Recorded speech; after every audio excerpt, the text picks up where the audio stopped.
It's time to find out which faction has the best unit that is their nearest equivalent to the actual best unit in 40k, the Centurion. I've gathered the closest thing that can be considered a Centurion from every army and put them head to head to rank each of them and find out how good they really are. If you watch my best and worst model from each faction video, which statistically you did, you'll probably find that most of these choices are also probably one of my favorites from that faction. Look, I have a type, okay? And that type is However, it turns out that determining the Centurion equivalent from each faction isn't the easiest prospect. With other unit archetypes, it's pretty easy to find things that fit. Categories like standard infantry, elite infantry, terminators, mounted, dreadnought, flyer, etc, are all fairly well defined, but Centurions are kind of an anomaly. For infantry, they have a very weird stat line, which is very tanky, and they're extremely slow. So here's how this is going to work. For each army, I found the closest units mathematically to the Centurion. I compared their stat lines, the base size, the unit size, and points cost per model, and then assigned a score to each of those data points to see how closely they resembled Centurions. Then they'll be put in a double elimination tournament where each unit will go head to head and be judged based not just on their adherence to the sacred Centurion stat line, but also their general Centurion-y vibe and how cool I think they are. How early each unit goes out in the competition determines their rank, and at the end we'll have a tier list of all of the Centurion equivalents that will absolutely have no mistakes, be completely unbiased, and not at all be skewed by the RNG of the knockout bracket. To begin, we need to determine our contestants. Out of the 23 factions available, we can remove Space Marines because they have Centurions, and in a battle to determine which Centurion is the best, having the Centurion itself would be ridiculous. This also removes all Divergent chapters from the running because they have access to Centurions as well. This also has the side effect of making you be very happy to once again rile up the commenters who insist Divergent chapters are real armies that deserve the same recognition as everyone else.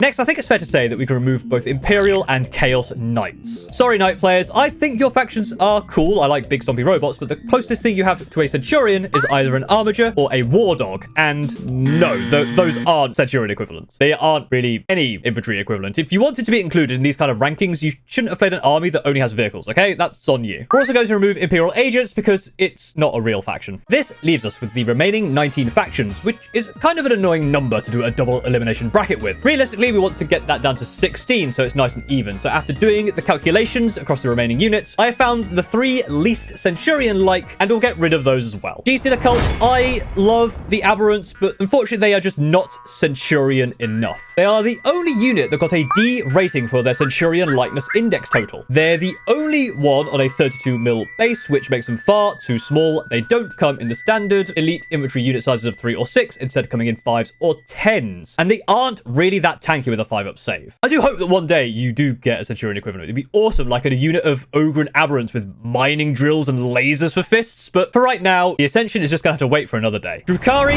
I actually just don't really like Grotesques. They're old, they're boring pose-wise, they're not very cool, they're unavailable. They just need to be updated to something way less boring. On top of that, they have the next lowest score due to their low points cost, fast movement, lower toughness, and terrible saves. They have the right number of models per unit, and realistically, they are the tankiest infantry Drukhari have, but like with the Genestealer cults, I need to see something more, something with bigger armor to really have that Centurion feel. Somewhere between a Grotesque and then a Pain Engine. So Homunculuses, get on that. The final elimination actually comes down to 4 different units, each with the same score. All of these got a respectable C+, but the Chaos Demons Bloodcrushers, Emperor's Children Flawless Blood...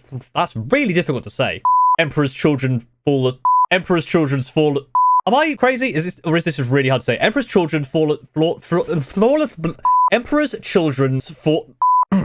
Emperor's Children's Flawless Blades, Grey Knights, Paladins, and the Leagues of Votan Brokhyr Thunderkin. Bloodcrushers seems like an easy choice to remove as they are mounted, but they actually hit some very key stats at T7 and 4 wounds, with OC2 and the right squad size, being let down massively by their mounted base size and extremely fast movement. There isn't really another Chaos Demon unit that fits the Centurion brief closer than these guys though. Flawless Blades are similarly very fast melee units and only T5, but they are still at least elite infantry that is distinct from something like a Terminator. Brokhyr Thunderkin are at least that step up with extra armor on top of armor and being T6, so being a bit closer to that tankiness we're looking for. They are also slow and carry a big gun, which definitely matches the Centurion vibe and are distinct from their Terminator equivalent in the Hearthguard. Paladins, however, I think are the ones to lose here. Now, I do love the Paladins and I love Grey Knights in general, and T5, 2-up save, and 3 wounds is tanky and very similar, if not more tanky than the Flawless Blades. But what puts them over the line for me is that they're the only unit other than Aberrants that come in a squad size of up to 10. 10 models in a unit does not equal the super elite Centurions. Paladins are a Terminator elite infantry type that don't really fit in with the others here. Unfortunately, this means we'll have to say goodbye to them. Maybe one day they'll be allowed to have Centurions in Grey Knights. Grey Knight Centurions would be very awesome. So James Workshop, please make that happen when you do the Grey Knight refresh in like 12th edition or something. If you disagree with that decision, then please feel free to let me know in the comments below. But let's be honest here, it doesn't really matter that much because I don't think these units are going to get very far in the tournament. Now that this rigorous screening has been complete, we can finally randomize the order and set out our tournament bracket. This will be a double elimination bracket, which means a unit must lose 2 matchups to be eliminated properly. It's time to determine once and for all which unit will win the coveted prize of being the best unit in the entire game that most closely resembles the actual best unit in the game. A unit that you want to buy, build, paint, and create an entire army around and keep it all safe in a Mad Case 2.0 from Tabletop Stronghold. If you haven't got yourself a Mad Case 2.0 from Tabletop Stronghold to keep your minis safe and secure, then there is something just fundamentally wrong with you as a person. That's a way to transport your models of any size using the adjustable trays and the power of madness. Your life can never be truly complete. It doesn't matter if you've achieved all your life's goals and think you're content with your situation. If you do not have a Mad Case 2.0, you are nothing. So to ensure you don't suffer this terrible fate, you can get 25% off right now using code PAUL25 and get free shipping to the USA, Canada, UK, Australia, New Zealand, and most of the EU. Once again, thank you Tabletop Stronghold for sponsoring. Links are in the description. Let's begin with round 1 because that's how tournaments work. But this round actually starts with some immediate controversy. I don't think the crowd's going to be too happy about this one, with the first matchup being the Death Guard versus the Guard.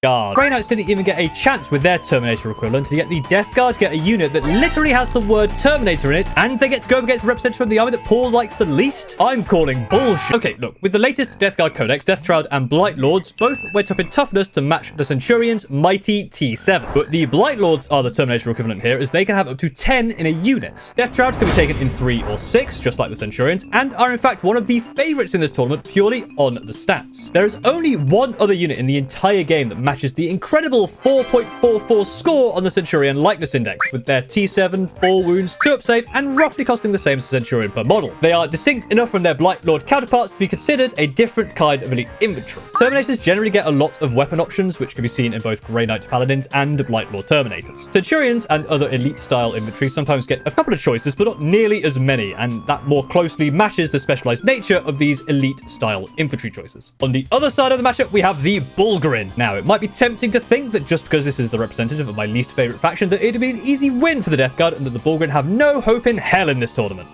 I mean, the Death Shroud are the easy winner here due to their better stats and just being one of my favorite Death Guard models, but don't start rating me just yet, Guard fans, because after much deliberation, I have come to the conclusion that Bullgryn are cool. Not quite sold on the Ogryn just yet, but the Bullgryn have a respectable CLI of 3.66, and that's kind of a misleading score because whilst they are 1 less toughness and wound, they can actually get that 4th wound with their war gear choice instead of having a 4-up invuln. I'm not quite sure which one would be better here. With -1 damage, they're really tough, so that extra wound can go a lot further. And the one thing that Bullgryn do have going for them is that 18 of them does sound like a really fun foundation for a list I might actually want to run. As much as I like Death Shroud, I don't really have that much excitement thinking about an army with 18 of them. I feel like Death Guard has a lot of other things which would be more fun to lean into as a fun stacked unit, and Death Shroud feel more like that one unit on the battlefield that is the final boss when led by a character. Bullgryn drop to the losers bracket while the Death Shroud move on to round 2 to face the winner of this next bout. Hive Guard versus Sekhetar robots. The Thousand Suns competitor is a newcomer to the scene, and whilst they do come in weird squad sizes of 2 or 4, these silent statuesque killers only cost 5 to 10 points less per model and have 4 wounds. They're relatively tanky, but they aren't exactly jonky, and are a little bit too speedy for something that's meant to be a Centurion-like. T6 and their similar weapon profiles are keeping them close to that Centurion standard, but that's nothing like the Hive Guard. Rocking a mathematically correct 50mm base, 3 or 6 in a unit, T7 and 4 wounds. These guys are Tyrannid Centurions. And like Centurions, they can't be led by characters, which is weird because Tyrant Guard can, but Hive Guard can't. I didn't actually know that. It's a little bit strange. They are, however, a lot cheaper at only 30 points per model, and their score is let down by some of the more inconsequential stats like leadership and OC, which the Sekhetar robots also have some issues with. But even though they are basically the same profile and are chonky lads, I really like the Sekhetar robots. The Sekhetar have something that makes them more like Centurions than most of the other entrants in the entire tournament. Something that can't be found in the stat block. They are a unit which divides the community. According to a recent Auspex Tactics video, and therefore 100% statistically accurate, Centurions have a 53% approval rating, basically split right down the middle between the people who love them and the people who are just fucking morons. Sekhetar robots have a 52% approval rating, a near 50-50 split. Divisive splits like this are the backbone of the Centurion's aura. It gets people talking, it causes arguments, it tells you what kind of person someone is if they like or dislike these models. And also, I just really don't like the Hive Guard, to be honest. They're a bit naff. Flawless Blades versus Wraithblades or Wraith Guard, because they're basically the same thing, and much like Centurions, you can have a shooty version or a melee version. Let's be frank. Flawless Blades aren't Centurions. Not really. They're much more related to other elite infantry, but they're the closest the Emperor's children get with their limited unit choices, so they have to go up against my favorite Eldari unit, the Wraith Guard / Blades. Flawless Blades come in squads of 3 or 6, which is fine, but that's really their only link to Centurions. Wraiths, on the other hand, are T6 with a 2-up save, and crucially no invuln save, unless they're Wraithblades and do what everyone does and give them the shield, which gives them a 4-up invuln, but I'm going to ignore that. They're the Eldari's answer to the slow, tanky, decent damage-dealing bruiser unit, and whilst their unit size of 5 does make them more aligned with something like a Terminator variant, they can only come in 5s. So that still fits in the 3 to 6 range rather than being able to come in blocks of 10. Like they used to. I really like the Flawless Blades. They are really cool, don't get me wrong, but I could base an entire army on Wraiths, and that makes them the winner of this battle. Next up is the Brokhyr Thunderkin to take on the grot-driven walking hunks of junk, the Killa Cans. I like both of these models, and I think the Brokhyr are one of my favorite units from the limited Votann selection, and they fit the brief of slow, tanky, elite damage dealers, albeit with a profile that more resembles Gravis than Centurion. Killa Cans aren't infantry, but they are a thing inside a big suit of armor, so that still counts, and they are T6 with 5 wounds. They're OC2, and they aren't really that fast for a vehicle, so they fit the mold decently well. The tankiest infantry is the Meganobs, and whilst they're pretty much the same CLI as the Killa Cans, they definitely act as the Terminator equivalent for orcs. I mean, they essentially have the same basic gun choice as every Terminator, a rapid-fire boltery thing or a combi weapon with anti-infantry dev wounds. They have a 2-up save with no invuln, but they can be led by characters, and realistically, you would not consider these Centurions, you would consider them Terminators. Not that you'd really say that Killa Cans were Centurions, but I mean, they are a bit closer with the 5 wounds, and they are kind of that bridging gap between infantry and vehicle, despite being a vehicle. Look, I just really like Killa Cans, okay? They're goofy as fuck, so they're gonna win. Tau is being a little bit annoying here, because using my totally reasonable and not at all janky mathematical equation, the Crisis Battlesuit variants are the most Centurion-like unit. Kinda, depending on which variant you have, because they cost different amounts per model. But after all I said about the Meganobs, these greater good Gundams definitely take up the main elite infantry / Terminator mantle for the Tau, despite gaining full marks for base size and having that 4 wounds that puts them above other Terminator-style infantry. Their biggest issues are that they're T5 and 10 inches of movement, making them far too speedy and not tanky enough. There are 2 other Tau units with similar Centurion likeness indexes, and that's the Grotesques Rampager, which comes in squads of 3 or 6 on a 50mm base, but with a scout move and a 7-inch base move, making them a unit that specializes in non-Centurion things. And the 5-up save seals the deal on these being a mounted, lightly armored scouter, not a steadfast brick with guns. That leaves the Broadside, which has the 2-up save though invuln, a respectably slow 5-inch movement, and being that step up over the other elite infantry before hitting the big vehicles like the Riptide or Ghostkeel. They rock similar big firepower like the Centurions and are only a little bit bigger on a 60mm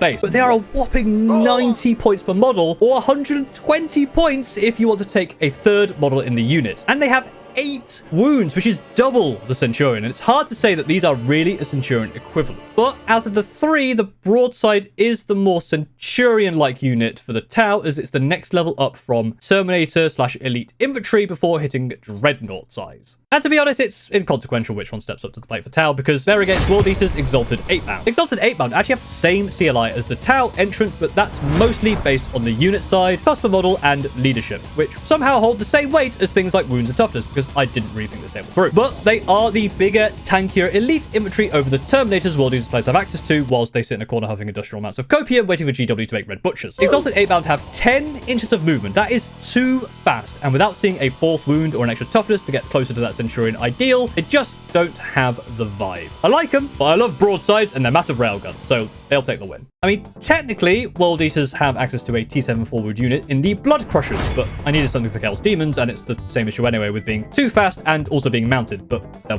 wasn't really anything else that fit here. The fact that they're T7 and 4 wounds keeps them in the running, at least mathematically, despite being not at all like Centurions. If instead these Khorne demons wore this angry bull demon thing as armor, then we'd be talking, but they don't, so we're not. They have to go up against another Xenos faction with several units that could claim the title of most Centurion-like. Scorpec destroyers are the right base size and decently tanky, but they are far closer to something like a Flawless Blade or an 8-bound than a Centurion. Canoptic Wraiths have the 4 wounds and 50 mil base, but are far too fast to really be that equivalent. Locust destroyers are basically what we're looking for, but the heavy Locust destroyer is the unit that takes that start line from elite infantry to Centurion. The 4th wound, devastating firepower, and costing the same per model as a devastated Centurion. The toughness isn't quite there, and they're a little bit too quick, and they can only go up to units of 3, but they feel like that step above in terms of tankiness and damage output from the other destroyers and the wraiths. This is basically the same matchup as the previous one. The Zenith faction with several kind of Centurion-ish units, of which the one that was picked is one of my favorites in the entire army, versus a Khorne unit that is just too fast and too far removed from the Centurion baseline. Kataphron Breachers specifically do have that T7 and per model cost a similar amount to the Centurion. A 5-inch move puts them in the slow, tanky, high damage bruiser category, which is what we're looking for. And putting all that together, the Kataphron Breachers actually have a solid B rating with a CLI of 4, making them one of the top contenders stat-wise. However, this penultimate battle in round 1 is part of a pair of very spicy, randomly assigned matchups. The Breachers might have a solid CLI of 4, but these other 3 competitors in these last 2 bouts make up 3 out of the 4 units that are closest to the Centurion maths-wise. The Death Shroud made out like absolute bandits here, being drawn far away from the Paragon Warsuit, Allarus Custodians, and the Breachers' opponent, the Obliterators. You're probably thinking that the Obliterators are the favourites of the entire tournaments, because, I mean, they're basically just Chaos Centurions. But not all Centurion equivalents are created equal. With an extra wound, limited squad size, and an eye-watering cost per model, the Obliterators only get a CLI of 4.11, barely above the Breachers, despite being the only unit in the entire tournament that has a truly faithful 4-inch movement stat. I really like the Breachers. I think they're one of the coolest models in the AdMech range, but Obliterators, they're Chaos Centurions, basically. I can't go against these guys. They're probably going to take the whole tournament. Right? And the final round before we look into the losers brackets, Paragon Warsuit and the Allarus Custodians. Allarus Custodians match the Death Shroud with the highest CLI across all the factions with a 4.44. T7, 4 wounds, 5-inch movement, a leadership of 6 and OC of 2. Only really losing points for the squad size that don't perfectly match the 3 or 6, as you can opt for 2 or 5 as well. But not 4! That'd be fucking absurd. And they are higher points per model. They are Terminators, but I mean, everything in Custodians is basically a Terminator, so when the Allarus Custodians have a profile so similar to Centurion, they're bound to be a top contender. But they do have to go up against the Centurion's sister, the Paragon Warsuit. The Dundums only come in squads of 3, which is a bit of a shame, and they're a lot more points compared to the Centurions at 70 points per model. They're also a bit too quick for a Centurion, really, with 8 inches of movement, but they're on a 50 mil base, T7, and 4 wounds. And that's in a faction that doesn't have access to that many tanky things, making these stand out more. Both figuratively and literally. I mean, look at those legs, damn. Like with the Sekhetar robots earlier, their taller, thinner frames can't take away from their reception in the community. Whilst they are not as divisive as the Centurion, they are still fairly Marmitian in nature. They're also my favourite sisters unit, and whilst the Allarus Custodians are my favourite Custodians unit, they don't really stand out all that much. They're a gold, chonky, armoured badass in a faction full of gold, chonky, armoured badasses. Dundums have a distinct and unique look. They have Melter and Deadly Melee, so they match the damage profiles, and they're just too cool to not take the win here. So with round 1 complete, we've seen all of the competitors and explored their stats, their styles, and how closely they align with the qualities we're looking for in a good 40k unit. It's time to eliminate some of these, so let's go through the losers bracket to see which of these units are going to go into the F tier. Bullgryns versus Hive Guard. Despite the Hive Guard's similarities to the Centurion stat-wise, I actually think the Bullgryn are cooler and give the Imperial Guard a tanky bruiser infantry that they desperately need. The Hive Guard are eliminated. Flawless Blades versus Brokhyr Thunderkin. The Brokhyr definitely encapsulate the Centurion vibe way more than the Flawless Blades, which are just too fast and not nearly tanky enough to be in the running. It's the Khornite Derby, 8-bound versus Bloodcrushers, and despite that golden stat line, the Bloodcrushers are a mounted unit and are just not in the form factor that at all relates to Centurion, so they must go. And finally, and not at all controversially, in the battle of the Kataphron Breachers versus Allarus Custodians, despite them being the mathematically closest unit to the Centurion, I am eliminating the Adeptus Custodes entry. I just think the Breachers are more unique and interesting than the Allarus Custodians, which means that the unit with the closest likeness to the Centurions stat-wise is an F-tier Centurion. And I think that makes a lot of sense, actually. Centurions are not just their stat line. They represent something in the Space Marine Codex that is actually quite distinct. Despite the massively overblown number of units the Space Marines have access to. For the Allarus Custodian, and the Hive Guard for that matter, they don't really stand out. The Allarus Custodian is just a tankier Custodian, and there's not really much else to distinguish it, and the Hive Guard is a chunky monster in a stampede of alien monstrosities. Bloodcrushers and Flawless Blades are different in that they're too far removed from what a Centurion is to really be considered a Centurion, and don't really specialize in the same way for their faction. But all four of these F-tier Centurions have something in common. If I showed you an Intercessor and then a Centurion, and then asked you what you thought a Centurion from these four factions would look like, what would you imagine? I certainly wouldn't imagine a tall, lithe, fast Blade Master, a mounted Bull Demon, a stunted card effects, or literally just a slightly wider version of the standard infantry. But Obliterators, Nundums, Killer Cans, those are unique, interesting, and more out there ideas that you can still see the essence of the faction within, but in a more inventive wrapper that lets them stand out amongst the rest of the army. Now that we've been through all of these factions units, we don't need to be as in-depth in these future matches, so let's go through round 2 and start populating this tier list. Death Shroud versus Sekhetar. I'm a T-Sons player, but I can't argue against the Death Shroud. Even if they aren't as unique or distinct, they still stand out and have a presence within what is already a fairly cohesive faction overall. There's just something so menacing about the Death Shroud that gives them an edge here, despite the Sekhetars being a little bit more interesting design-wise. Wraiths versus Killer Cans. Killer Cans are great, but there's a lot of Orc stuff that overshadows them in the jank department, and I just love the different nature of the Wraiths compared to the standard Eldari look. Broadsides versus Lokhust Heavy Destroyers. Again, the Broadside is a bigger, cooler crisis suit, and that does make it the middle ground before the bigger vehicles, but the Lokhust Heavy Destroyer is such a cool model, and being more in line stat-wise makes it more Centurion-like to me. These two are very closely matched though, but I do prefer the Necron entry. Now, here we go. Obliterators versus Paragon Warsuits. The literally just Chaos Centurions versus a statistically symmetrical but visually irregular Nundum. This one is so difficult because in my mind it's the Obliterator, but in my heart at this stage it's the Nundums. And I've got to go with my heart on this because it's my heart that drew me to the Centurions. The Nundums, they have a certain something that I can't describe. They're just so goofy, but in an awesome and cool way, just like the Centurions, right? They really represent what I gravitate towards in 40k. The outlandish, bizarre ideas that you can only find in the grim, dark future of the 41st millennium. Let's now go down to the losers bracket to determine our D-tier entries. Bullgryn had a very tough tournament, right? I don't think they would have made it much further if the draw was slightly different, but having to go against 3 of the most Centurion-like options in the Death Shroud, Obliterators, and Hive Guard, that's a rough run of matches. I promise you that this was randomized, and whilst D-tier might be disappointing for the Bullgryn, you Guard players can now point to at least one thing in your codex that I actually like. Will it tempt me to make a Guard army? Short answer, no. Long answer, no. Brokhyr Thunderkin are the next to fall here. That's not an easy choice. I just think the Broadsides are cooler, and the Votann have gaps that they need to fill in their roster, which could be filled with a Space Dwarf in an even bigger set of armor. Eightbound are also going to get eliminated here because this one's a fairly easy choice. The Killer Cans are just way more fun and interesting. Eightbound are too fast and too gunless to be a Centurion. And finally, the Sekhetar Robots run ends here, as the Kataphron Breachers are just more of what this tournament is looking for. They may have the community divided, but when they come up against a cool unit that I like that is short and stacked with guns, I can't let the tall, lanky stealth unit continue. Round 3 gets off to an interesting start because I actually prefer the Wraiths to the Death Shroud. The Death Shroud's aura doesn't quite compete with the uniqueness that the Wraiths provide to the Eldari. And for the other matchup in this round, the Nundums continue their winning streak and knock the Lokhust down to the loser bracket. Obliterators will eliminate the Broadsides, finally knocking out the 8-wound Railgun-toting battlesuit and making them a C-tier Centurion, with the Killer Cans knocking out the Kataphron Breachers. This clearly shows that there is another thing that makes Centurions so perfect.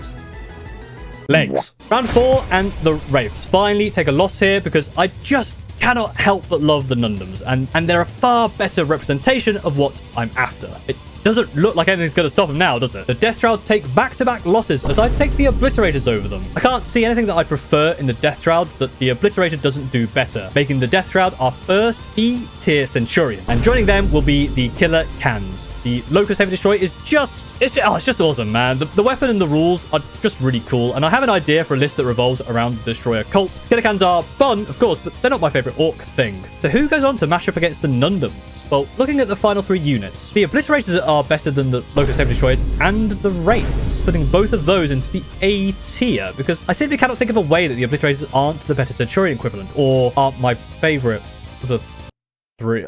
Okay, I've kind of lost the plot of this whole thing.